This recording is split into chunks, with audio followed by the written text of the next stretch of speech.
तो आज के इस वीडियो में हम लोग क्लास 12th के इकोनॉमिक्स का वीवीआई ऑब्जेक्टिव क्वेश्चन को पढ़ेंगे। इस वीडियो में हम लोग 25 क्वेश्चन को पढ़ने वाले जो इम्पोर्टेंट क्वेश्चन हैं। अगर आप क्लास 12th में आपका एग्ज़ाम होने वाला है 26 जुलाई को, जुलाई मंथली एग्ज़ाम, तो आपके लिए वीडियो बहुत ही इंपॉर्टेंट होने वाला है। आप लोग उसे अच्छे से देखते रहिए। तो वीडियो को शुरू करते हैं। आज का पहला क्वेश्चन दिया हुआ है, इसमें कह रहा है क्या, निम्न में से किसे संसाधन भूमि के अंतर्गत नहीं रख सकते हैं। तो इसका आंसर होगा ऑप्शन नंबर डी, मशीन को नहीं रख सकते हैं।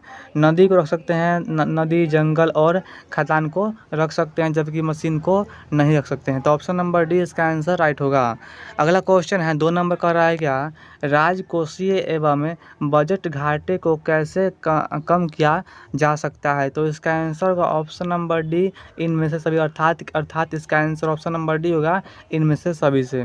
आगे हैं, सकल घरेलू उत्पाद की गणना में सम्मिलित किया जाता है केवल वो अंतिम वस्तुओं को। ऑप्शन नंबर ए इसका आंसर राइट होगा, अंतिम वस्तुओं को। अगला क्वेश्चन है 4 नंबर, किसी वस्तु की कीमत बढ़ेगी तो उसके स्थापन्य वस्तु की मांग बढ़ जाएगी। किसी वस्तु की कीमत बढ़ने पर उसका स्थापन्य वस्तु की मांग भी बढ़ जाएगी। ऑप्शन नंबर ए इसका आंसर राइट होगा। आगे हैं, उपभोक्ता के इष्टतम बिंदु पर बजट रेखा होता है, एक्स अक्ष एक्स वक्र को स्पर्श करती हुई। ऑप्शन नंबर बी इसका आंसर राइट होगा। अगला क्वेश्चन है, निवल निवेश की परिभाषा क्या है। तो निवल निवेश की परिभाषा है कुल निवेश माइनस मूल्यह्रास। ऑप्शन नंबर ए इसका आंसर राइट होगा। अगला क्वेश्चन है 7 नंबर, यदि मांग एवं पूर्ति वक्र दोनों दाईं ओर समान अनुपात में शिफ्ट होती है तो वह मूल्य स्थिर रहेगा, किंतु क्रय की मात्रा में वृद्धि होगी। तभी आपका मांग और पूर्ति दोनों बाएं ओर समान अनुपात में शिफ्ट करेगी। ऑप्शन नंबर 20 का आंसर राइट होगा। अगला क्वेश्चन है 8 नंबर, यदि अर्थव्यवस्था में सभी लोग अपने बचत की प्रवृत्ति को बढ़ा देते हैं तो अर्थव्यवस्था की कुल बचत में क्या होगा। कुल बचत में आपका ऑप्शन नंबर डी होगा, ए और सी, सॉरी बी और सी। ऑप्शन नंबर स्थिरता रहेगी और कमी आएगी। ऑप्शन नंबर डी होगा, बी और सी। अगला क्वेश्चन है 9 नंबर का, रहा है क्या, एक आयताकार अति परवलयाकार लागत वक्र है। तो इसका आंसर होगा ऑप्शन नंबर ए, औसत स्थिर लागत वक्र। ऑप्शन नंबर ए इसका आंसर राइट होगा। अगला क्वेश्चन है 10 नंबर, किस परिस्थिति में उत्पादन संभावना वक्र दाईं ओर खिसक जाती है। तो इसका आंसर होगा ऑप्शन नंबर डी, ए और सी दोनों। ए और सी दोनों मतलब कि ऑप्शन नंबर डी इसका आंसर राइट होगा, ए और सी दोनों। आगे हैं, इसमें कह रहा है कि एक संतुलित बजट किसे कहते हैं। तो इसका आंसर होगा ऑप्शन नंबर सी, जब व्यय प्राप्तियों से अधिक हो, मतलब कि जब व्यय प्राप्तियों से अधिक हो उसे बोलते हैं संतुलित बजट। ऑप्शन नंबर सी इसका आंसर राइट होगा। आगे हैं, किसी फर्म का मूल्य वर्धित होना है केवल ए और बी से। ऑप्शन नंबर ए इसका आंसर और बी इसका आंसर सही होगा, मतलब कि ऑप्शन नंबर डी इसका आंसर राइट है। अब आगे क्वेश्चन दिया हुआ है, क्वेश्चन नंबर करा है 13 नंबर की, कोई पूर्ति वक्र कब दाहिनी ओर शिफ्ट करेगी, जब उसका प्रौद्योगिकी प्रगति पर होगा और आगतों की कीमतों में कमी आएगी। ऑप्शन नंबर डी इसका आंसर राइट होगा, ए और बी दोनों। आगे दिया हुआ है कि निवल अप्रत्यक्ष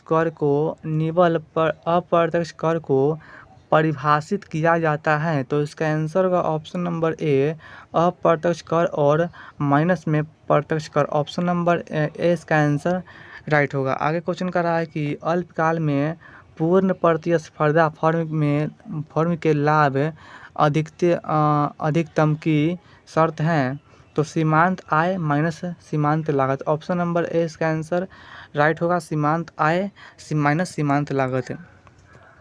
अगला है, अंतिम ऋणदाता किसे कहा जाता है। तो इसका आंसर होगा ऑप्शन नंबर डी, भारतीय रिजर्व बैंक को। ऑप्शन नंबर डी इसका आंसर राइट होगा। आगे क्वेश्चन कर रहा है कि अर्थव्यवस्था में साख का सृजन कौन करता है। तो इसका आंसर होगा ऑप्शन नंबर सी, व्यावसायिक बैंक करता है। ऑप्शन नंबर सी इसका आंसर राइट होगा। आगे हैं, यदि बाजार में किसी वस्तु की कीमत घट जाती है तो बजट सेट समान रहता है, मतलब कि अगर किसी बाजार में कोई वस्तु की कीमत घट जाती है तो उसका बजट सेट समान रहता है। ऑप्शन नंबर सी इसका आंसर राइट होगा। अगला क्वेश्चन है उच्च शक्तिशाली मुद्रा है? तो इसका आंसर होगा option number A currency plus reserve. Option number A इसका आंसर राइट होगा। आगे दिया हुआ है कि समीकरण M D equal to RPY यह बतलाता है कि मुद्रा की मांग क्या है। तो मुद्रा की मांग धनात्मक रूप से आय पर निर्भर करती है और धनात्मक रूप से औसत कीमत स्तर पर भी निर्भर करती है। मतलब कि ऑप्शन नंबर ए और सी राइट होगा। मतलब कि इसका आंसर ऑप्शन नंबर डी होगा, ए और सी दोनों। आगे हैं 21 नंबर का रहा है क्या कि कुल उत्पादन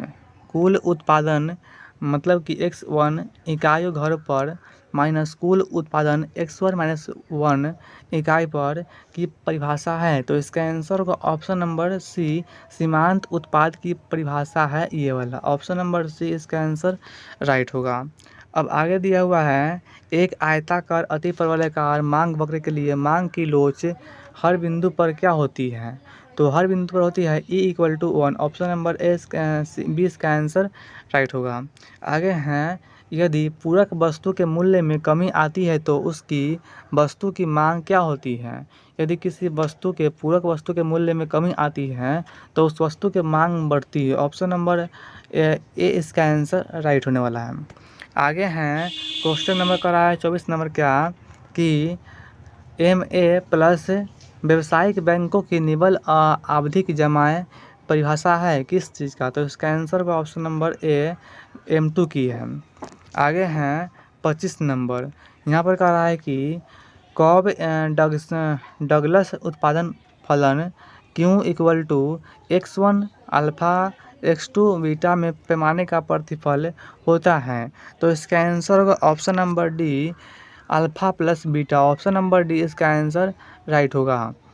तो आज के इस वीडियो में इतना ही था। अगर आप लोग को वीडियो अच्छा लगा होगा तो वीडियो को लाइक कर दीजिएगा और अगर आप लोग को इसका PDF चाहिए फ्री में तो आप लोग व्हाट्सएप कीजिएगा, PDF सेंड कर देंगे।